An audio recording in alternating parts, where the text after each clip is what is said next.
Bismillahirrahmanirrahim. Assalamualaikum warahmatullahi wabarakatuh. Perkenalkan, nama saya Desi Astuti dengan NIM 2021 bersama rekan-rekan saya. Kami dari program studi ilmu Al-Quran dan Tafsir kelas A. Mau tahu bagaimana selanjutnya? Jangan lupa ikuti kami terus. Ciao.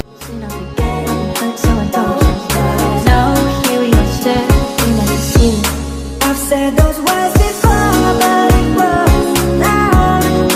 You deserve to hear them without time.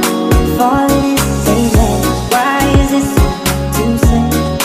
Falling is saying, why am I on my way? Why do I pull you close and then ask you for space? Falling is saying, why is it so hard to say? Bismillahirrahmanirrahim. Assalamualaikum warahmatullahi wabarakatuh. Perkenalkan, nama saya Desi Astuti beserta teman-teman meminta waktu dan kesempatan Ustadz untuk mewawancarai Ustadz. Apakah bisa, Ustadz? Ya, bisa, silakan.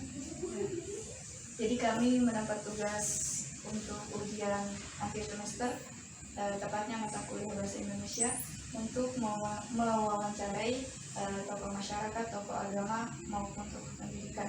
Jadi kami mempunyai niat untuk mewawancarai Ustadz yang dimana seperti yang saya ketahui bahwasanya Ustadz merupakan salah satu tokoh pendidikan maupun menjadi salah satu tokoh agama di kalangan masyarakat. Sebelumnya mungkin saya akan memperkenalkan Ustadz secara singkat seperti apa yang saya ketahui. Jadi nama Ustadz yaitu Muhammad Anwar Ubaid, SAG MSI. Riwayat pendidikan dimulai dari Madrasah Aliyah Ummu Sabri Kendari, kemudian S1-nya dilanjutkan di STAIN Kendari dan S2-nya dilanjutkan di Universitas Indonesia. Apa betul, Ustaz? Kemudian riwayat pekerjaan Ustaz sekarang yang saya ketahui yakni sebagai tenaga kerja atau menjadi guru di Pesantren Ummu Sabri Kendari serta menjadi Sekretaris Umum Majelis Ulama Indonesia Sulawesi Tenggara. Ya, jadi langsung saja Ustadz, mungkin topik yang akan kami angkat mengenai wawancara pada kesempatan kali ini yakni keberadaan Al-Quran di era milenial. Sebagaimana kita ketahui bersama bahwasanya sekarang itu sudah masuk di era milenial. Jadi pertanyaan yang kami akan ajukan yakni bagaimana pendapat atau argumen Ustadz mengenai keberadaan Al-Quran di era milenial sekarang. Ya. Baik, terima kasih. Assalamualaikum warahmatullahi wabarakatuh. Waalaikumsalam. Keberadaan Al-Quran di era milenial ini sebenarnya Al-Quran itu sampai kapanpun, pada zaman apapun, ya, di tempat manapun Al-Quran selalu sesuai dan Al-Quran selalu bisa memberikan jawaban atas perubahan dari masa ke masa, dari waktu ke waktu. Karena fungsi Al-Quran itu adalah menjadi petunjuk bagi manusia, tidak hanya pada saat diturunkannya Al-Quran, tetapi dari generasi ke generasi bahkan sampai akhir zaman Al-Quran sebagai petunjuk. Hanya kadang yang menjadi masalah adalah kita memahami Al-Quran itu dalam definisi fungsi yang sempit. Seolah-olah Al-Quran itu hanya berbicara tentang petunjuk kepada manusia dari segi aspek hukum. Misalnya Al-Quran menjelaskan mana yang wajib, mana yang sunnah, mana yang makruh, mubah, dan mana yang haram. Sehingga terkesan bahwa kalau kita memahami Al-Quran itu seolah-olah hanya diperhadapkan pada persoalan bagaimana status hukum di dalam kehidupan ini. Padahal di dalam Al-Quran banyak ayat-ayat yang memberikan isyarat kepada manusia tentang keadaan-keadaan dan situasi zaman. Ya. Dan Al-Quran selalu cocok dengan seluruh zaman. Al-Quran banyak juga memberikan penjelasan tentang kondisi zaman di masa lalu.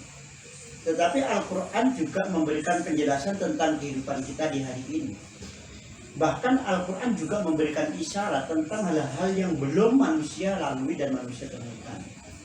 Di Al-Quran tentu kita sadari bahwa penjelasan-penjelasan tentang fenomena zaman, tentang kemajuan zaman, itu banyak disyaratkan di Al-Quran. Yang kemudian nanti oleh perkembangan ilmu pengetahuan yang dimiliki manusia, maka satu persatu, satu demi satu, maka isyarat-isyarat dalam Al-Quran itu mulai terungkap. Yang ketika itu di zaman-zaman awal turunnya Al-Quran, mungkin ini hanya sebagai sebuah penjelasan, tetapi belum bisa terungkap secara nyata. Tetapi nanti dari zaman ke zaman akan terungkapnya. Sekarang bagaimana Al-Quran yang kemudian disandingkan dengan kondisi atau zaman yang saat ini orang menyebutnya sebagai zaman milenial bagi kalangan muda, atau secara global kita berada dalam era perkembangan 4.0 atau yang disebut dengan era industri, perkembangan dan peradaban industri. Nah, perubahan demi perubahan, tantangan demi tantangan ini pasti akan memberikan efek. Selain efek positif, tentu juga ada dampak dan efek negatif. Salah satu yang memperoleh efek dari perkembangan zaman demi zaman itu adalah kalangan yang disebut dengan kalangan milenial. Nah, kalau bahasa sederhananya kalangan milenial itu ya kelompok generasi muda lah. Nah, di satu sisi dia berada dalam kondisi atau zaman di mana perkembangan ilmu pengetahuan teknologi itu maju. Tetapi di sisi lain dia harus tetap bisa mewarnai diri sebagai sosok generasi yang punya jati diri. Ya. Sehingga keberadaan zaman atau perubahan zaman itu kemudian tidak menjadi penyebab kemudian lunturnya nilai-nilai, ya, nilai-nilai yang lebih hakiki dan esensi bagi seorang generasi milenial itu. Nah, lantas bagaimana dengan Al-Quran? Nah, tentu Al-Quran keberadaannya dengan adanya era industrialisasi ini, ya, era milenial yang semakin tajam dan semakin maju ini, maka kemudian kalau generasi-generasi kita ini bisa kemudian ya, kembali kepada bagaimana ia bisa menggali dan memahami isi kandungan Al-Quran, maka perubahan zaman dan perkembangan zaman itu tidak menggerus nilai yang ada pada dirinya. Ya. Bahkan dia kemudian bisa hidup di zaman itu dengan kondisi yang tetap stabil. Maksudnya tetap stabil itu adalah perubahan perilaku yang disebabkan karena adanya perkembangan zaman itu tidak mempengaruhi karakter dirinya sebagai seorang generasi muda, apalagi generasi muda muslim. Nah, jadi Al-Quran hadir di sana. Nah, kaitannya dengan bagaimana perkembangan teknologi, ya, Al-Quran sebagai kalam ilahi, wahyu yang secara wahyu itu diturunkan secara turun-temurun kepada Nabi Muhammad, yang kemudian bentuknya saat ini itu semakin modern. Kalau di Al-Quran di masa turunnya itu mungkin baru berupa tulisan-tulisan yang berserakan dari satu tempat ke tempat yang lain, yang kemudian mulai diidekan, dibukukan sampai kepada zaman kita sekarang ini, maka kemudian Al-Quran bisa masuk juga dalam era teknologi. Misalnya apa? Salah satu penanda era perkembangan teknologi industrialisasi di zaman sekarang ini adalah berkembangnya alat komunikasi yang disebut dengan handphone. Maka kemudian handphone itu dengan segala kecanggihannya, dengan segala kelebihan yang dimilikinya, maka kemudian kalau kita juga bisa memanfaatkan teknologi ini untuk bagaimana menghadirkan Al-Quran, maka bisa. Artinya handphone kita ini atau alat komunikasi kita berupa handphone Android yang semakin canggih ini, di dalamnya tidak hanya berisi tentang konten-konten yang bersifat media sosial belaka, tetapi kemudian kita bisa menghadirkan ya Al-Quran, kitab-kitab klasik dan seterusnya yang sekarang pelan-pelan sudah mulai mendigitalisasi. Ya, kalau dulu Al-Quran itu masih sifatnya teks tertulis yang kita baca di Al-Quran itu, sekarang Al-Quran sudah berbasis digital. tidak hanya Al-Quran, tetapi juga kitab-kitab klasik ataupun sumber-sumber hukum Islam lainnya itu sudah mulai mendigital. Nah, kalau kemudian kita bisa juga manfaatkan ya era digital ini dengan memasukkan konten-konten seperti Al-Quran atau yang lainnya, maka itulah yang saya katakan tadi bahwa Al-Quran dan sumber-sumber hukum Islam lainnya, termasuk juga bagaimana sisi ajaran Islam lainnya, itu ternyata tidak akan pernah ketinggalan dengan kondisi zaman. Itu pandangan awal saya tentang bagaimana Al-Quran bisa hadir di tengah-tengah perkembangan kehidupan zaman di era milenial seperti tadi. Ya. Tapi seperti yang saya ketahui bahwasanya kalau di zaman era milenial khususnya seperti kalangan saya yang anak muda atau remaja, jadi di sini muncul permasalahan Ustaz. Apa itu? Tidak semua remaja atau di kalangan saya itu menggunakan handphone secara bijaksana seperti yang Ustaz bilang tadi bisa. Kan di dalam handphone bisa ada Al-Quran dan kitab-kitab lainnya. Tapi yang saya ketahui kebanyakan di kalangan remaja itu menggunakannya untuk media sosial. Jadi di sini muncul pertanyaan, mengapa di era milenial itu menurunkan minat baca Al-Quran dari kalangan itu sendiri? Ya memang itu tadi saya katakan bahwa era dan perkembangan kehidupan zaman dengan segala bentuk perubahannya dan pengaruhnya itu pasti akan membawa dampak. Nah, satu dampak diantaranya seperti yang Anda katakan tadi bahwa alat teknologi yang dimiliki oleh kita ini presentasinya terlalu dan lebih banyak untuk hal-hal yang bersifat konten-konten media sosial dibandingkan dengan bagaimana menjadikan handphone itu sebagai, kalau saya menyebutnya handphone sebagai jendela dunia Islam. Mengapa? Karena memang kalau kita bicara tentang perkembangan zaman dari segi aspek-aspek berkembangnya media sosial, itu memang kan secara naluri itu kan sesuatu yang menyenangkan, ya kan? Dalam kondisi kita berada dalam kondisi itu memang kadang kemudian kita terlena dan terniambobokkan oleh kondisi seperti itu. Semakin canggih dan semakin banyaknya konten-konten media sosial yang tersimpan di dalam HP kita, maka kecenderungan kita akan memanfaatkan semua media sosial itu. Nah, sekarang di sini letaknya perlunya untuk selalu mengajak dan memberikan pencerahan kepada generasi milenial kita ini untuk tidak hanya terjebak dengan aspek pemanfaatan media handphone itu untuk urusan-urusan yang bersifat media sosial dengan seluruh jenis media sosialnya, Facebooknya, WhatsAppnya, Instagramnya, lainnya dan yang lain-lain semuanya itu. Tetapi bagaimana kemudian bahkan saya berharap lembaga-lembaga pendidikan seperti perguruan tinggi Islam misalnya di Kendari atau lembaga-lembaga pendidikan lainnya itu mengambil peran juga di sana. Ya, mengambil peran di sana bagaimana memberikan kesadaran kepada para pelajar dan para mahasiswa itu untuk kemudian menjadikan alat komunikasinya berupa Android itu untuk kepentingan yang bersifat lebih ilmiah.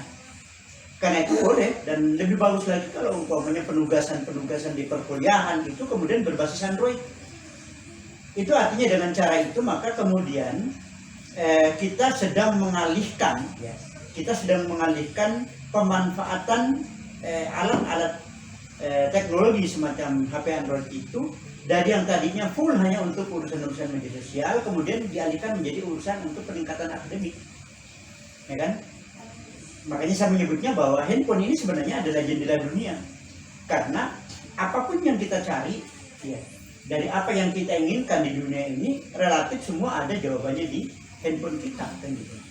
Nah ini kemudian ini yang perlu didorong, tapi ini tidak serta-merta hanya berharap kepada kesadaran individual, tetapi secara sistemik juga harus dilakukan. Misalnya melalui apa tadi saya katakan, peran perguruan tinggi, peran lembaga-lembaga pendidikan, misalnya pendidikan pondok pesantren, madrasah, termasuk pendidikan sekolah dalam definisi yang lebih umum, agar bisa menjadikan alat teknologi yang semakin canggih ini untuk kepentingan-kepentingan yang bersifat akademik, yang bersifat pemahaman terhadap keagamaan, tidak hanya terjebak pada aspek penggunaannya pada aspek untuk konten-konten media sosial dan sejenisnya.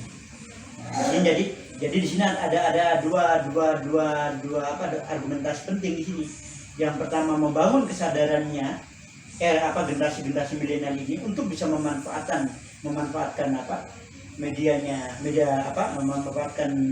teknologi yang dimilikinya itu untuk kepentingan akademik. Dan poin yang kedua adalah peran dari beberapa lembaga-lembaga yang memiliki kepedulian terhadap ini untuk bisa membangun generasi milenial yang memiliki kesadaran untuk itu. Karena kalau semata-mata diserahkan kepada individu, itu sifatnya situasional. Jadi kalau umpamanya dia lagi ingin, ya ingin, kalau dia tidak. Tetapi kalau kemudian ada peran perguruan tinggi, ya apalagi di zaman sekarang kan tentu perkuliahan kita atau belajar kita tidak seperti dulu lagi yang semuanya itu textbook by text. Tapi sekarang sudah tidak, semua by system kan gitu, sudah mulai mengarah by system. Nah ini artinya apa? Bahwa kalau kita bisa memanfaatkan alat yang kita miliki sebagai efek daripada era 4.0 itu, maka kemudian alat itu akan memberikan dampak yang lebih besar untuk kepentingan yang lebih positif kepada kita. Karena jangkauan kita kalau di masa lalu, kita mau mempelajari sesuatu saja dari sebuah buku, kita harus bingung mencari buku itu adanya di mana. Misalnya kita harus pergi ke perpustakaan wilayah atau perpustakaan lainnya. Itu pun kalau bukunya tersedia. Tapi dengan kita memiliki ya semacam handphone ya, yang terkoneksi dengan jaringan, maka buku yang kita nggak pernah melihat sendiri wujudnya pun kita bisa gali isinya. Dan bahkan sekarang Al-Quran saja di dalam aplikasi yang berbasis digital itu tidak hanya sebatas Al-Qurannya aja, di sana juga ada tafsir, bahkan hampir semua tafsir yang pernah terbit di dunia ini sudah ada aplikasinya di dalam aplikasi yang berbasis digital. Nah, kalau ini bisa dimanfaatkan, inilah yang kemudian kita mengatakan bahwa perkembangan zaman apapun di situasi manapun, maka kemudian kita tidak akan pernah kehilangan jati diri sebagai generasi milenial yang memiliki pedoman, ya kalau kita yang muslim tentu Al-Quran sebagai pedoman hidup kita. Pedoman hidup kita tentu itu tadi saya katakan di awal, ya kita tentu mempedomani Al-Quran tidak hanya terjebak pada aspek Al-Quran mengajarkan kita tentang persoalan hukum, tetapi Al-Quran juga banyak isyarat di sana yang harus kita pelajari secara ilmiah melalui pendidikan, agar kita bisa menemukan maksud yang lebih dalam lagi dari Al-Quran. Karena Al-Quran itu adalah firman Allah, tentu jangkauannya amat luas. Dan bahkan masih banyak sekali di Al-Quran itu yang sampai saat ini belum bisa terpecahkan oleh ilmu pengetahuan yang dimiliki manusia. Karena Al-Quran itu kalam Allah yang kehadirannya bukan hanya pada saat diturunkan, tetapi untuk sepanjang zaman sampai akhir kehidupan umat manusia. Ya, dari penjelasan Ustaz, ada lagi pertanyaan muncul. Bagaimana upaya yang bisa dilakukan untuk generasi milenial dalam mengembangkan minat baca Al-Quran? Ya, itu tadi saya katakan. Jadi upaya yang bisa kita lakukan untuk untuk membangkitkan ya, semangat dan minat dari generasi milenial ini untuk membaca Al-Quran, yaitu tadi upaya-upaya itu harus dilakukan secara sistemik. Upaya itu harus dilakukan secara terorganisasi. Ya, misalnya kalau umpamanya kalangan milenial yang kita maksudkan ada dunia mahasiswa, maka peran perguruan tinggi di sini juga harus muncul. Ya, misalnya apa? Misalnya ya dalam konteks situasi tertentu mulai dihidupkanlah yang namanya taklim atau taksin. Itu kan upaya. Saya yakin seperti yang di Kendari melakukan itu. Ya, di sana ada program taksin yang tidak hanya dilakukan oleh mahasiswa secara individu, tetapi memang menjadi program lembaga. Ini dihidupkan. Nah, kalau ini dihidupkan nanti pelan-pelan tentu akan terbentuk komunitas pencinta Al-Quran. Ya, tentu selain daripada peran lembaga-lembaga pendidikan, tentu peran masyarakat juga penting di sana, karena masyarakat itu komunitasnya lebih luas kayak gitu. Nah, komunitas masyarakat itu mempunyai tempat atau sarana yang bisa dimaksimalkan untuk pembudayaan minat baca Al-Quran. Ya, itu yang tadinya adalah masjid, ya kan gitu. Makanya menghidupkan tentu kalau kita bicara milenial, tentu kita tidak hanya sedang berbicara tentang generasi muda dalam usia remaja dan dewasa, tetapi mereka ini juga pernah melalui masa kanak-kanak. Jadi kalau umpamanya pembinaannya dilakukan dari masa kanak-kanak, kebiasaan itu sudah terbentuk oleh dirinya, maka ketika dia berada di usia-usia remaja, usia-usia dewasa, maka budaya mencintai Al-Quran itu sudah otomatis terbentuk.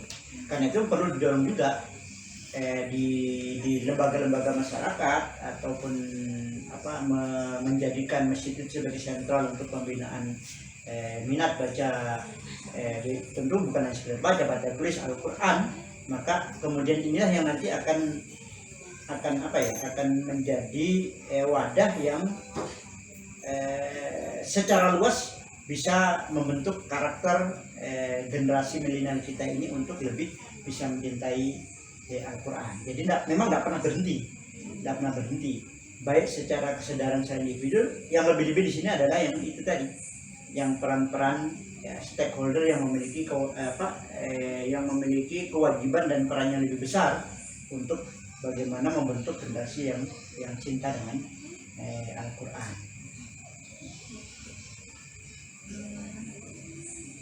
Ya, jadi dari penjelasan Ustaz, mungkin pertanyaan terakhir Ya. yang kami ajukan, mungkin Ustaz bisa memberikan saran atau nasihat kepada kalangan remaja dalam mengenai hal ini, Ustaz. Oke, baik. Jadi untuk generasi muda dimanapun kalian berada, memang generasi muda itu adalah generasi saya menyebutnya sebagai generasi yang sedang berusaha untuk mencari dan mengekspresikan jati dirinya. Di masa ini memang kecenderungan untuk melakukan sesuatu, mencoba sesuatu itu tinggi, ya kan?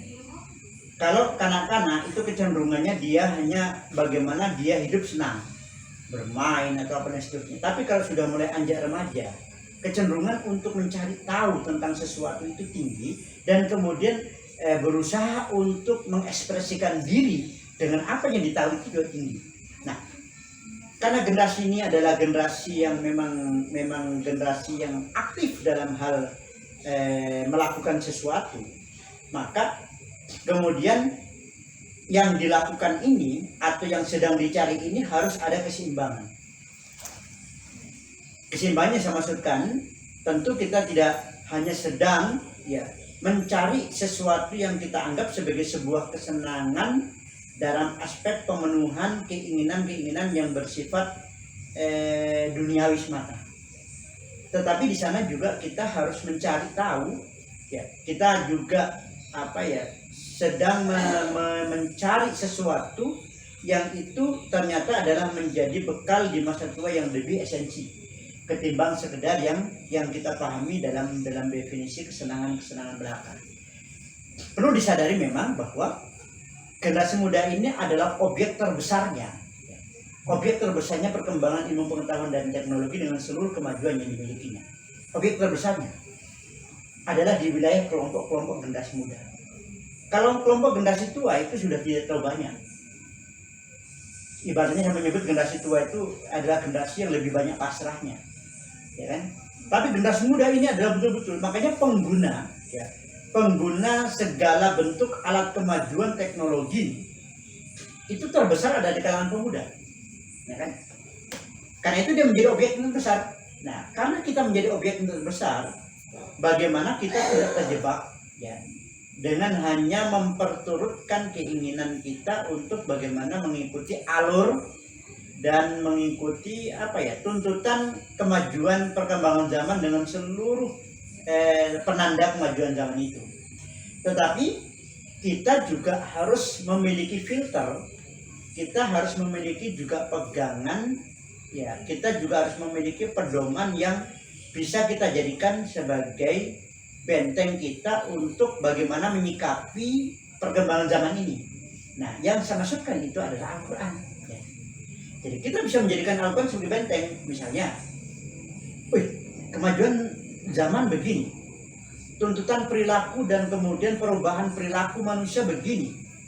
Nah, kalau kita ikuti maunya perubahan ini, maka kita tentu terjebak dengan terjebak dengan bagaimana perubahan zaman itu ternyata menggerus kita untuk berperilaku yang justru jauh daripada perilaku yang lebih baik. Tetapi kalau kemudian kita bisa menjadikan Al-Quran itu sebagai benteng kita, dan kemudian kita bisa memfilter bahwa tidak semua kemajuan zaman itu dengan segala bentuk pengaruhnya, terutama pengaruh di bidang sikap misalnya begitu, kemudian saya harus turuti. Karena kita sebagai muslim tentu memedomi Al-Quran sebagai petunjuk kita. Kalau Al-Quran istilahnya menggambarkan kepada kita bahwa generasi yang baik itu adalah begini, maka kita tentu mengambil opsi yang itu. Ya kan gitu. Mengambil opsi itu karena ibaratnya kita berpikir 1000 kali untuk bagaimana memperturutkan keinginan dengan efek yang ditimbulkan dari perkembangan zaman yang sama sekali efek dampak negatifnya tentunya. Nah, tetapi kalau dampak positif tentu harus kita ambil di dalamnya. Jadi itu. Jadi mari generasi muda kita kembali lagi lah.